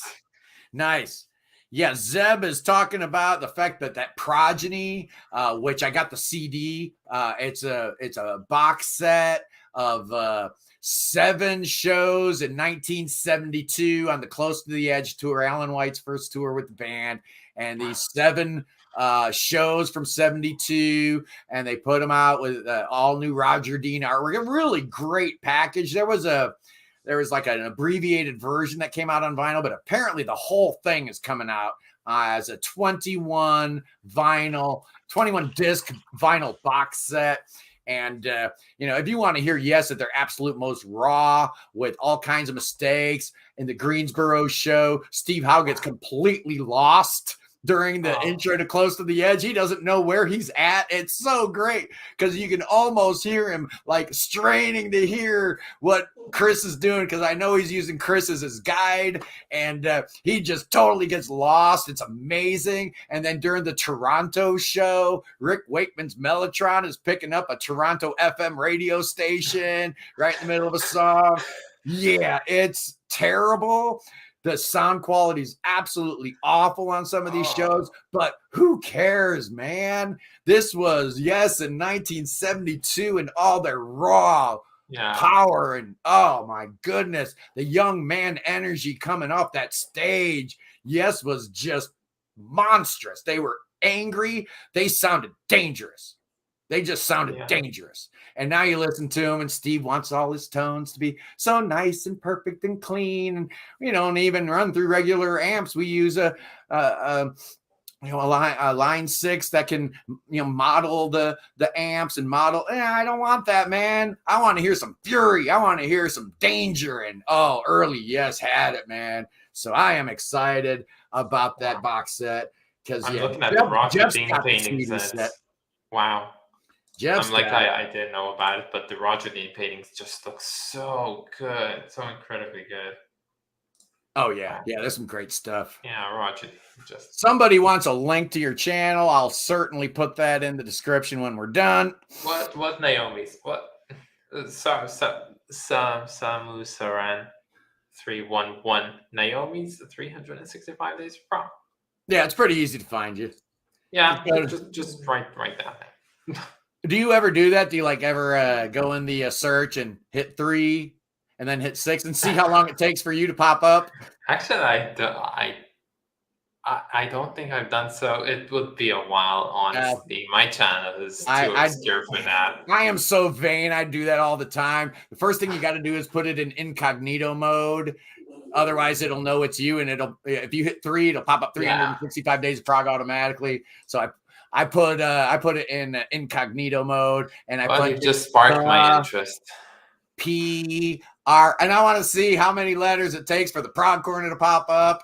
And I am proud to say that if you hit the Prog space, boom, Prog Corner pops up I right have away. 365 days. Obviously, it's not going to show me. And off is not going to oh, fuck. Well, let's see. What bands would you recommend to the King Crimson fan? You're joking. Okay, if you write 365 days O, like only the letter O, I'm actually the third result. Okay. And see, there you go. That's not bad. No, that's really not bad. That means people are finding you. And we have to remember that the search tool on YouTube is not like the search tool on Facebook or Instagram or Twitter. This is the best search engine on planet Earth. It's called Google, right? I mean, it's totally different. So if I'm searching for something on YouTube, I'm going to find it. Whereas if I'm searching for something on... You're boring. Yeah, you know. Bands that I recommend, the Crimson Spirit. Well, somebody recommended Anglagard. Somebody recommended Tool. Maybe I'll throw in Anecdotin into the mix. And maybe a little bit of Black Midi.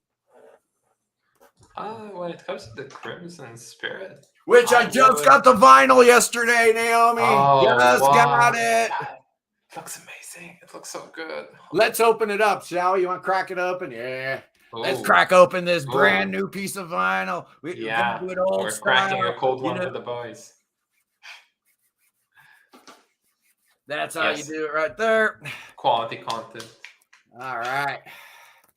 I don't even know if this is a color variant. I have no idea. All right. Lyrics on the gatefold. I would have preferred an image, but hey, came with a sticker. Hey, that's pretty cool. That's cool. That's pretty cool. And okay, we got the artwork on the label, black vinyl. I guess I was kind of hoping for, a color variant, but we all, Yeah. Black vinyl usually plays a little better anyway. But if you're looking for some band in the spirit of King Crimson, check out Black Midi. Their drummer, Morgan Simpson, is a disciple of Bill Bruford. He loves Bill Bruford. He worships at the altar of Bill Bruford. They know each other. They're friends. And Bill Bruford has given his unabashed thumbs up to Black Midi as a band that you need to hear. And I couldn't agree more, man. I'm just, wow. I'm blown away by them. Really blown away by Black Midi. All 3 albums. So good. If I get the vinyl, that means I'm in love with something. I get so much stuff on digital and, Bandcamp and wherever else that for me to actually get something on vinyl, that means I'm probably loving it. I can't wait to play it. I rock a Crosley, right? I see all these people on YouTube and they're, like Jim Newstead, and he's got such a beautiful setup and that wonderful turntable and all that. And I'm rocking a Crosley, but I could spend money on a better system, but that would just mean less vinyl. So that's not going to happen. Yeah. And if I want to listen to a record in really, really high res quality, I'll go to the band's Bandcamp page and try to get a high-res version and put it on my computer or something. Hey, here's one. What about Battles? Yeah, Battles. I love Battles. I think they're amazing. Hey, they even did a song with John Anderson on their last album. So there. Sun O. Charles wants to know about Sun O. Do you know about Sun O, Naomi? No, I do not. No. Kind of a droney noise, the ambient. They kind of remind me of Boris a little bit. They're cool. Okay, really? Okay, that's they're in that. They're in that neighborhood. Yeah, post rock, math rock. I don't even understand what they Autofilos y Locos, although I know exactly who he is. He's in 13/8 time. That's a great proggy time signature. You don't want to live your life in 4/4, do you? I mean, you don't want to be like all these other automatons walking around listening to Taylor Swift and Eva Max and The Weeknd. No, you want to live your life in 13/8. I like that. You That's do. awesome. You certainly do. Yeah. I like recently I've come to the realization, and you know what? I'm doing a prog channel, and I have background music in my videos. And like when I started the series out, I was like changing the background music between the episodes, and now I was like, no, Right. I have to stick to one thing. I think so. Yeah, it sounds good. That's something, fine. But the thing is, it's like your basic lo-fi 4/4 beat doesn't really have a lot to do with prog. And I was like, you know what, this is not capturing the essence of what I'm doing here. Right. So I'm actually working with a musician right now and Oh, wow. composing a specific piece for the Hey, channel. that's cool. And I kept it simple in Good. 7/8 time signature. 7/8's proggy. That's proggy. It is proggy. Yeah. It's proggy, and it sounds actually really good. I'm really waiting to show. Is it going to be a longer intro or about the same length? No, not the intro, just the background. Just the background. Oh, gotcha. What plays throughout the video. Yeah, for yeah. The intro. Right. It's gonna be something entirely different. Okay. Because I love your intro. I love it too. I think it came out great. I hand animated those things for too long to admit, but yeah. And I thought about having an intro. I even wrote some music for it, and I recorded it, and then I'm like, and I started watching all these YouTube gurus and all these people. I go on vidIQ and Channel Makers and all these different YouTube gurus telling you how to grow a channel and stuff. And almost inevitably, the very first thing they tell you is don't do an intro. No intro. Just go straight into it. Whatever topic it is, don't hem and haw. Don't waste your time. Just go straight into it. It's not absurd, but it's so funny because I remember I've been like around YouTube. I've had several YouTube projects thus far, and I've seen it progress through the point where back in like 2011, let's say, it was a well-known advice, like you have to have your own intro. It's your like trademark. It's something that people are connected to. So you gotta have an intro. We've changed so much, since the rise of TikTok and stuff like that. And everything has to be so fast. Like if you're wasting more than 5 seconds in the middle to show your intro and not getting right to your point, people aren't gonna click. You're right. Off. And it's such an odd thing. And TikTok I was persistent. Like I have to have an intro. Yeah. No, TikTok has changed the way people watch YouTube for sure. If you look at how prominent YouTube Shorts is becoming, and they're monetizing the shorts, and they're recommending long form content based on what you're watching on the shorts shelf, and that's another thing that's really making me upset about this whole phone situation is I can't flip the desktop upside down and do a vertical video here, so I can't do any shorts. And I just started like experimenting with shorts with mixed results. I had a couple do really well. And I thought, hey, this could kind of be fun just to do like, 30-second or 45-second things. And I can't even do that now. So we have a question. Yes, Wayne wanted to know, and we've got some answers here. Zeb was giving some answers about Italian prog. He's giving off some pretty good stuff here. He's talking about Goblin, PFM, Hardy, and Mestieri. Good calls. I say start with the big three. Start with PFM, Banco del Maturo Socoso, and Le Armi. If you don't like those three, Italian prog probably isn't for you. And then if you dig those three, you can, and the rabbit hole's really deep. I'm gonna recommend Aqua Fragiles. I think the eponymous album. You know what? That one kind of took me by surprise because at like one side you have a very Italian prog album in its essence, but at the same time it's very accessible to someone who's coming off of like contemporary prog, if that's even a thing. Is Bernardo Lanzetti on that album? Yeah. So that's the one. I just have the one. I just have that Mass Media Stars. Oh no, so I'm talking about that one. Oh, I'm getting all confused. No, never mind. Okay. I'm talking about Mass Media Stars. Yeah. It's a great album. It is a good album. And you can certainly see why PFM wanted to hire that cat. Yeah, good vocalist. Naturally. You know, and they wanted to crack into the American market. And they figured, you know, Bernardo had spent a lot of time in the U.S., so his English was really good. And I do like Chocolate Kings and Jet Lag a lot, but I actually prefer the first 3 PFM albums. I think they're amazing. Yeah. Surveyor is the best Italian prog band. Yeah, we're waiting on that. But oh no, wait, you actually released that. Sorry.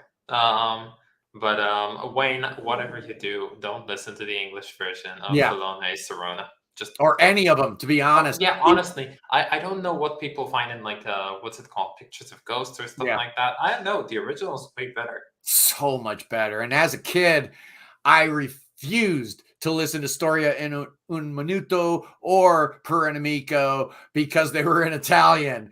And here's a Pete Sinfield version, man. Got English lyrics. And I was excited. I bought the album. I bought Pictures of Ghosts and the second one, The World Is Not the World, with the English lyrics. And they're not great. They're just not great. As a result, I never really dug deeper into Italian prog because the only Italian prog I knew were the 2 PFM albums with Pete Sinfield lyrics and that one god-awful Bonko album in English. And so I dropped the Italian stuff. I'm like, man, you guys talking about Italian prog, you don't know what you're talking about. This stuff is terrible. And then one day I decided I'd listen to Museo Rosenbach's Zarathustra. It was probably 1990 or 1991. And that changed my entire opinion of Italian prog. Maybe the best piece, honestly, that I know of Italian prog. It's a savory one for sure. But yeah, did I tell you about the funny story I had? So when I was in the Prague Festival, Night of the Prague, so you basically had like your 3 days, and at the end of each day, you had that one big act. So of course, the first day was Renaissance. Very impressive, very fun. Second day was the banger. It was Steve Hackett doing Genesis. Very fun. And the last day, like the last show of the festival, was PFM. Now, they were good. I wouldn't say that they weren't, although the crowd that showed up was significantly lesser than than the other shows. You know, people were starting to go home, and you know, not a lot of people are into Italian prog, even people that attend prog festivals. So the crowd was like a bit smaller, let's say, and we were not that enthusiastic because the music was fine. The show was okay. And what's his name? France the something.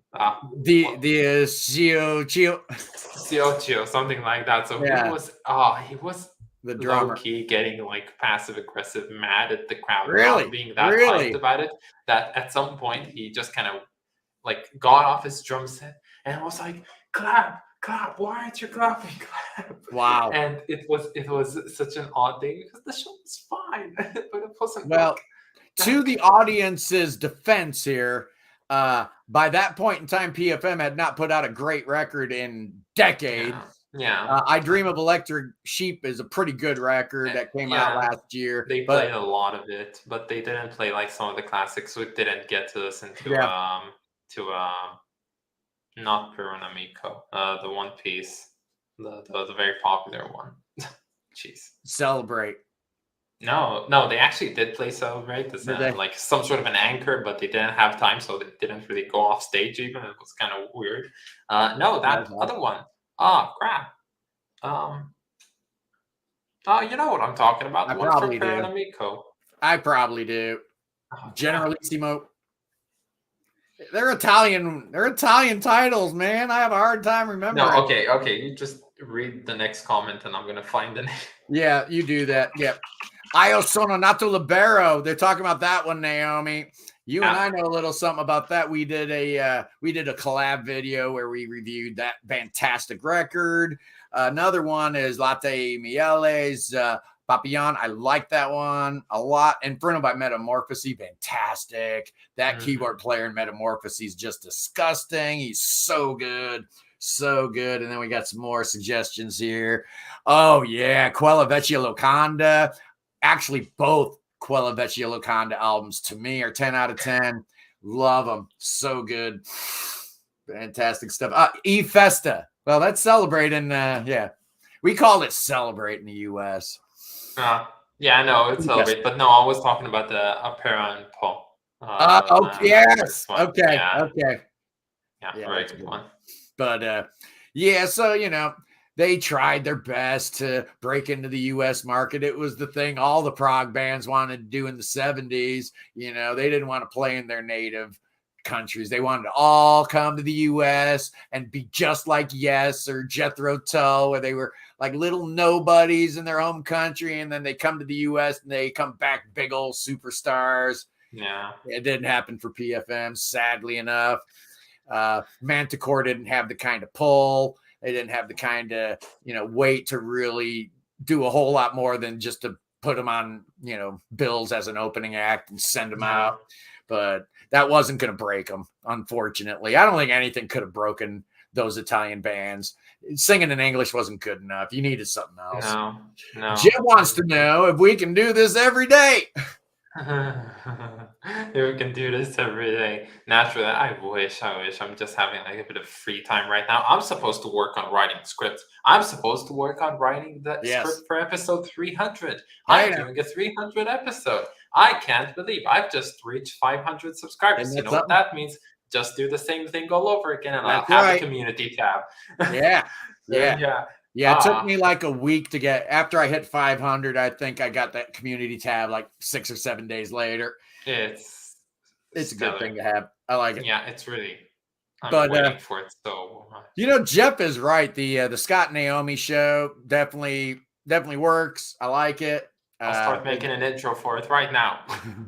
There's always a good synergy, I don't step over you too much, and you don't, likewise. So we seem to be in sync, and people are watching. They're not turning away.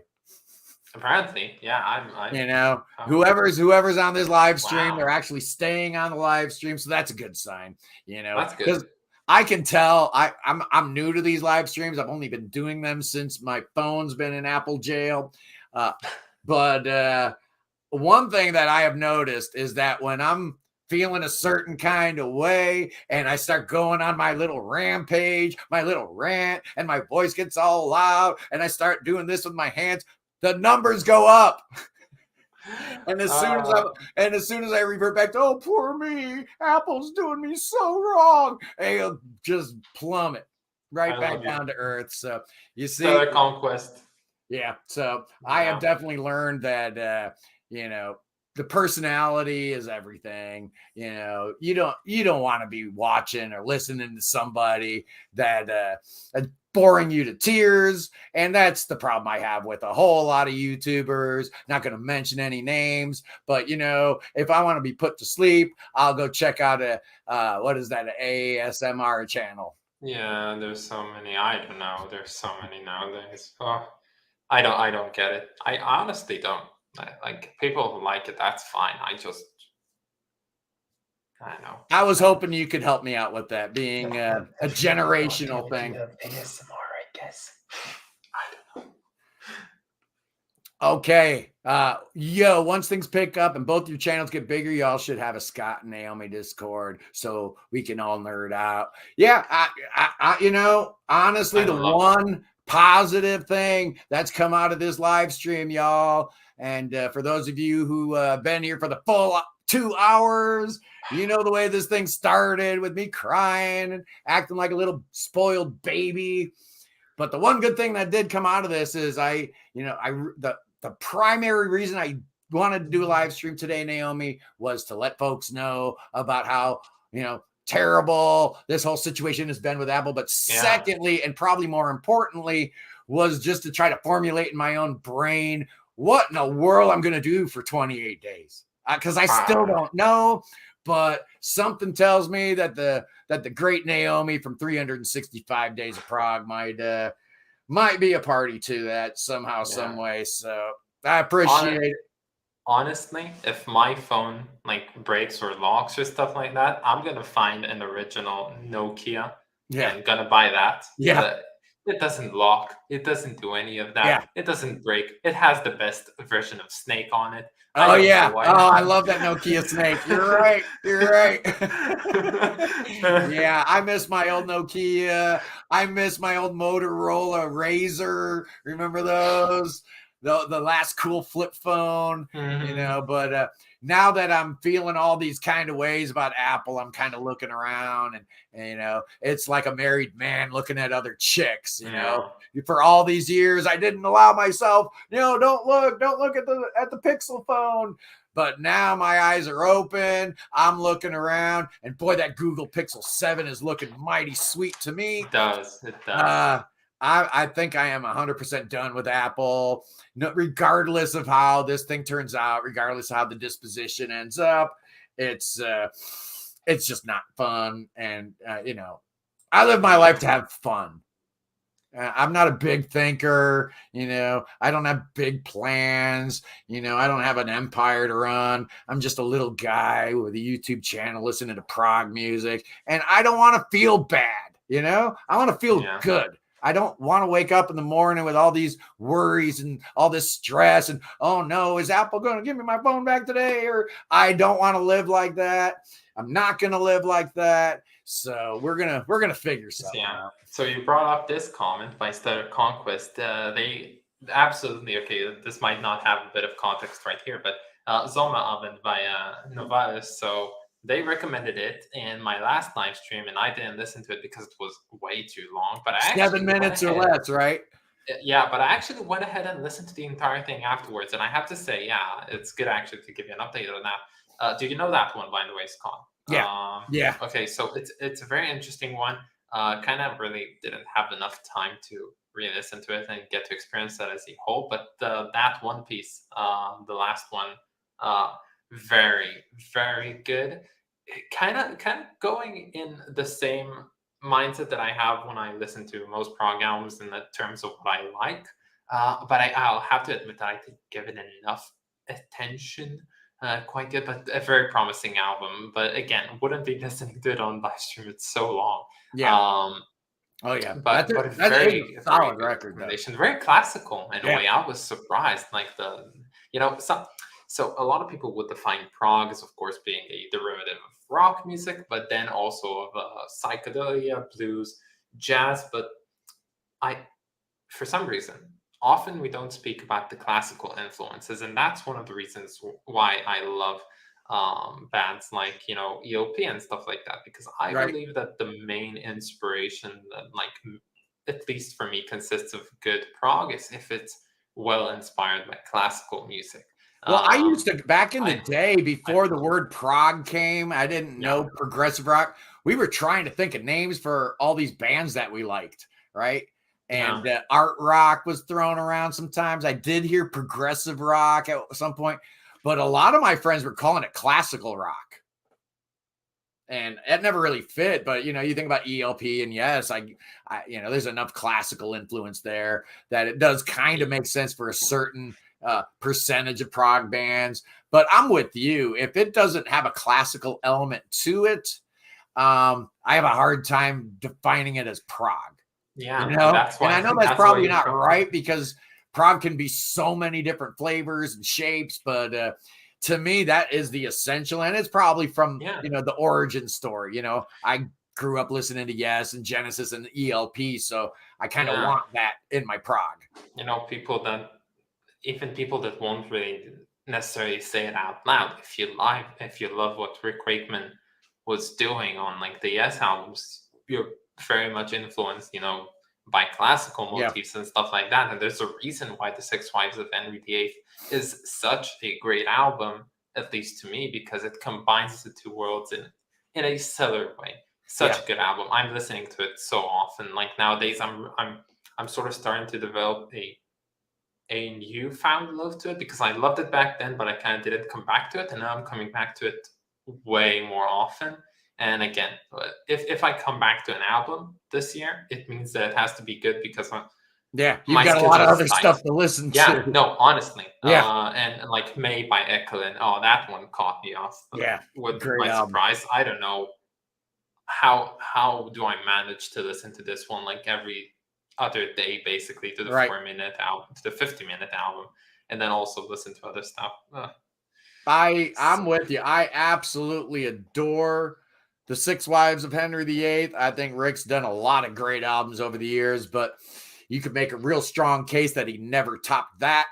But I wish I could have been in Los Angeles when Rick Wakeman delivered the tapes to the label. Apparently he flew to LA personally. He was so proud. He'd been working on this thing with, the members of Yes and Straubs and these great compositions that had been flowing around in his head for 15 years. Apparently he finally puts it on wax, and the label guy says, "Hey, that sounds great.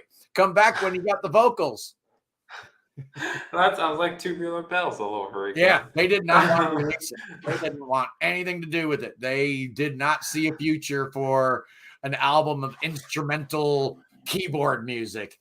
They couldn't have been more wrong, because by my count, the Six Wives of Henry VIII sold better than any Yes album ever did. Yeah. Honestly, so it's such a good album, really. Zeb is saying that Criminal Record was Wakeman's last masterpiece. I would have agreed with that statement had it not been for the Red Planet coming out. That album is amazing, y'all. I don't care what anybody says. The Red Planet, Wakeman's last really his first prog album in decades. His first instrumental prog album since Six Wives of Henry VIII. It's incredible. I love it. I put it right up there with King Arthur and Criminal Record and No Earthly Connection. It's just phenomenal. Big fan. And that's what really got me kind of sad, was because John Anderson released 1,000 Hands and it was really good. And then Steve Howe releases Love Is and it was really good. And then Rick Wakeman releases The Red Planet and it was amazing. And then Yes releases The Quest and it was good. I liked it. Good record. I like Damaged World a lot. That's my favorite song on The Quest. Nobody else seems to like it. I'm the only person on the entire planet that loves that song. The Steve Howe and John Davison vocals actually work for once. I just love it. I think it's great. I wish the rest of the record was like that, but So what really gets me all bummed out is just knowing that there is one more great Yes album in these guys. They just need to get together and do it, because you are not going to put together a great Yes album with Jeff Downs, Billy Sherwood, and John Davison. You're just not. It's not going to happen. You're going to put out a good record, and they did. It's called The Quest. It's a good record. They're not going to put out a great record with that lineup. Nope. Jeff Shilka did not like The Quest at all. I liked a few songs on it. I like The Ice Bridge. I like I said, Damaged World. I love that song on the bonus disc, but the rest of it was, it was all right. It was decent. It was better than Heaven and Earth, at least.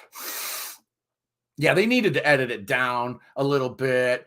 There was absolutely no reason to have disc 1 that was 50 minutes long, and then you got a second disc that's like 10 minutes long. Why couldn't you just edit it? The songs that weren't very strong, do one album, and forget about that Beatles tribute song, because that thing was terrible. But yeah, anybody that hates The Quest, listen to Damaged World with an open mind. Everybody knows Steve Howe's a terrible singer, so don't tell me that you don't like it because of his voice. That's pretty much a non-issue. Everybody's aware of that, but I really do love that song. So here we go. We're in hour 3 now, so I'm going to call it quits. Thank you guys for joining me. This was a great live stream. I want to thank Wayne from A Pocket Full of Heat for being here today. I want to thank Naomi from 365 Days of Prog for being here with me. And Zeb liked the song Subway Walls off Heaven and Earth. I could not agree more. That was a terrific song. There are actually a couple decent songs on that. Every Yes album has something worth listening to on it. They're Yes for crying out loud. Come on, people. But I was really, really upset before I started this stream, really unsure about the future of the channel. And you guys have encouraged me. I do love you guys. I'm not going anywhere. The Prog Corner is not dissolving or anything like that. We're just going to have to do things a little bit differently for the next 4 weeks. Just